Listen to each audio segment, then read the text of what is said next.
রুজিতে বরকত হবে কি করলে শুনে নাও। আত্মীয়র সম্পর্ক বজায় রাখলে, প্রতিবেশীর সঙ্গে যদি সুসম্পর্ক বজায় রাখে, নবীজি দুইটি কথা বলেছেন শুনে নাও।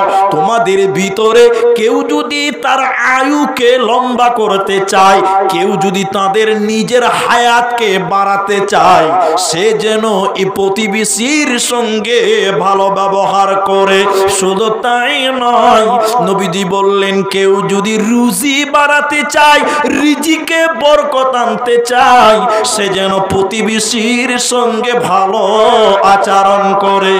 ও মুসলমান, তোমার প্রতিবেশীর দেখাশোনা তুমি করো, তুমি তোমার প্রতিবেশীর সঙ্গে ভালো ব্যবহার করো, সদাচরণ করো, ওদের সঙ্গে উত্তম ব্যবহার করো। আল্লাহ তোমার হায়াত বাড়িয়ে দিবে, আল্লাহ তোমার কামায় বরকত দিবে, ছেলে মেয়ে নিয়ে বাড়িতে সুখ হবে, শান্তি হবে, কোনো অশান্তি হবে না, হবে না, হবে না। শুধু তাই নয়, 9 নাম্বার নবীজি বললেন শুনে নাও। ও আপনার বরগাছের মুসলমান, রুজিতে বরকত হবে কিভাবে, কোন আমলের বিনিময় শুনে নাও।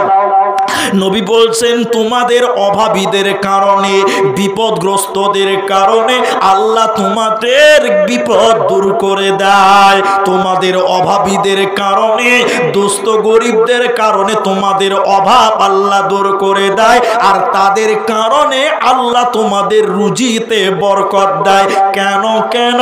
আমি বড় লোক, আমার রুজিতে অভাবীদের হক আছে, সেটার নাম যাকাত।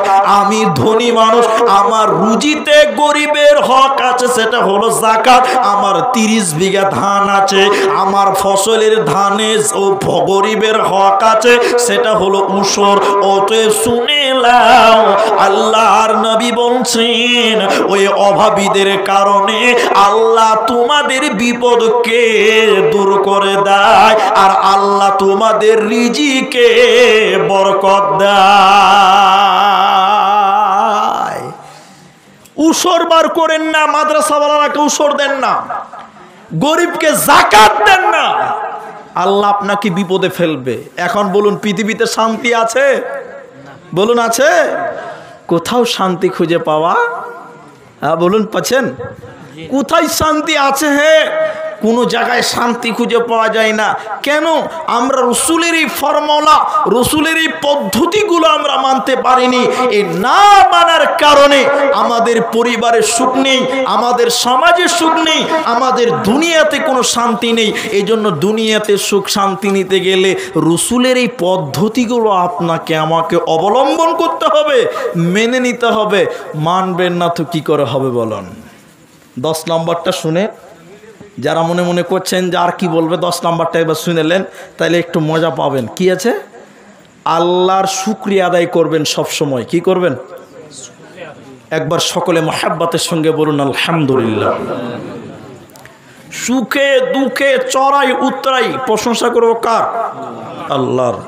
কোরআনে আয়াত এসেছে সূরা তাওবাতে, আল হামিদুন, তোমরা প্রশংসাকারী হয়ে যাও। কি হবে? আল্লাহ রুজিতে বরকত দেবে। কি দিবে বললাম? একটা ইতিহাস বলছি আপনাকে। একটা লোক, এদিকে দেখেন, আল্লাহ রসুল কেসে বলছে হুজুর একটু দোয়া করেন, হুজুর একটু দোয়া করেন, আল্লাহ নবী একটু দোয়া করেন। আচ্ছা, আপনাদের এখানে যতটি মানুষ আছেন বলুন তো, আল্লাহ নবী দোয়া করলে দোয়া কবুল হবে কি হবে না? বেশ, কোনো মিস নয়। কি দোয়া করব? আল্লাহ নবী বলছি কি দোয়া করব বাবু, কি দোয়া? তো বলছে হুজুর দোয়া করে দেন আল্লাহ যেন আমাকে রাতারাতি বড় লোক বানিয়ে দেয়। আল্লাহ নবী বলছেন এই জিনিস ভালো নয়। আবার কালকে বলিয়ে না যে আব্দুর রহমান বলেছে বড় লোক হওয়া হারাম। আমি হারাম বলিনি, ভালো নয়। মাল ভালো নয়, কারণ মাল মানুষকে ইমানদার থেকে বেঈমান বানিয়ে দেয়। হারাম নয়, তুমি মালের উপর দিয়ে ভাসো, মালের ভিতরে ঢুকে যেও না। বলে মাল ইনকাম করা বড় লোক হওয়া হারাম নয়। কেন হারাম নয় বলছে শুনেন। বড় লোক হওয়া যদি হারাম হতো, জাকাত কে দিবে? গরিব না বড় লোক? বড় লোক। তো বড় লোক হয় যদি হারাম হয়তো জাকাতটা দেবে কে? হজটা করবে কে? বড় লোক। তো বড় লোক হওয়া যদি হারাম হয়তো হজটা করবে কে? অতএব বড় লোক হওয়া হালাল, তবে মাল জিনিসটা ভালো নয়।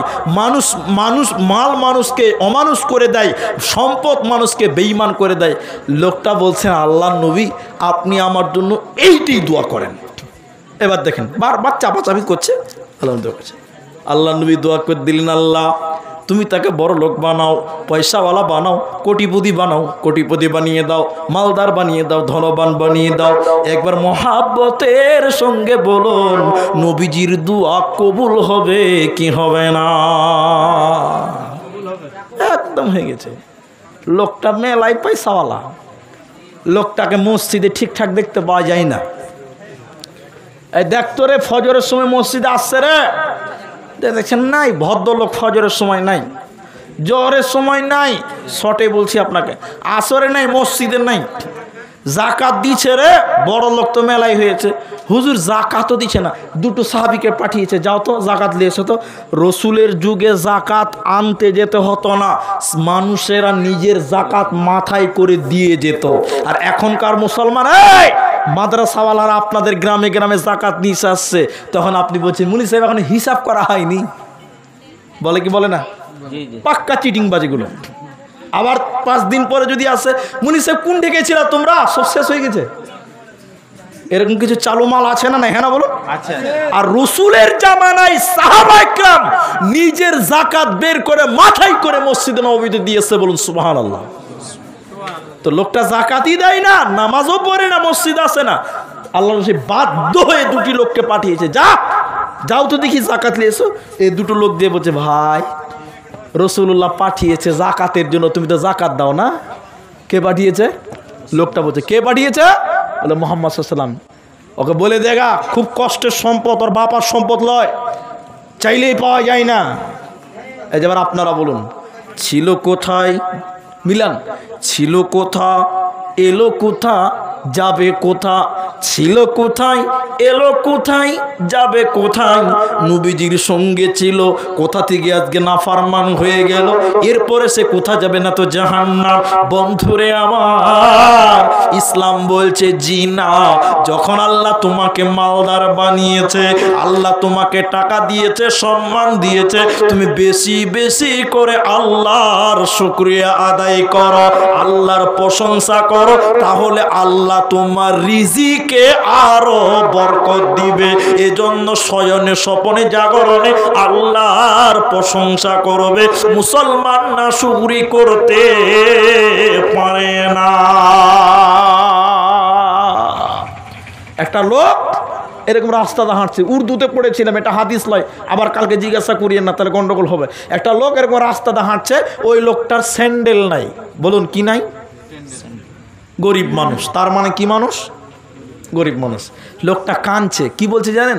আল্লাহ তুমি ওকে এত টাকা দিয়েছো, ওকে এত টাকা দিয়েছো, ওর 4টা গাড়ি আছে, ওর 2টা মোটরসাইকেল আছে, ওর 3টা BMW আছে, আল্লাহ তুমি আমাকে এত গরিব বানিয়েছো, আমার পায়ে স্যান্ডেলই হলো না।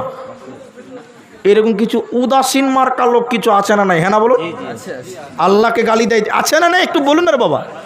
আল্লাহ ওর এত টাকা, তার অত পয়সা, এর অত টাকা, ওর বাপের এত গাড়ি আছে, আল্লাহ তুমি আমাকে দিচ্ছ না, আমি ছিঁড়া খেতাতে ঘুমাই। জি।